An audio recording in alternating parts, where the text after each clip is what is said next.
І ми в серпні проголосували.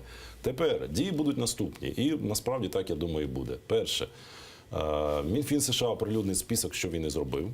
Є друга частина секретна оприлюдненого списку, і в ній конгресмени передбачили, що саме в цій секретній частині є якраз всі докази агресії Росії проти нас, які щодо кожної особи з тих 210, про яких ми з вами щойно телеглядачам повідомили, будуть вже адресно вирішуватись чи санкції, чи затримання, чи конфіскація активів, чи так, як зараз вчинив американський суд проти Гіркіна, міжнародного терориста, 400 мільйонів, аби і він, і його військова організація, і його командири, бо він є контрактником ГРУ Російської Федерації.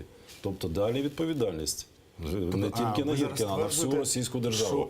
Тобто адресно підуть. Кожен з цих 210 відчує на собі просто різну міру цих санкцій. Да? Тобто, по-перше, різну міру і різні санкції. Чи може статися так, що дехто взагалі не відчує і до них Міністерство фінансів не буде запроваджувати жодних, скажімо, по-іншому система трошки працює. Ще раз давайте розтлумачимо. Мінфін опублікував список. Далі всі установи від Державного департаменту США, які має в Сполучених Штатах функції, в тому числі Міністерства внутрішніх справ в українському розумінні, тобто внутрішні паспорти, ліцензії і багато чого іншого, до останньої міграційної служби Сполучених Штатів, всі отримали ці списки.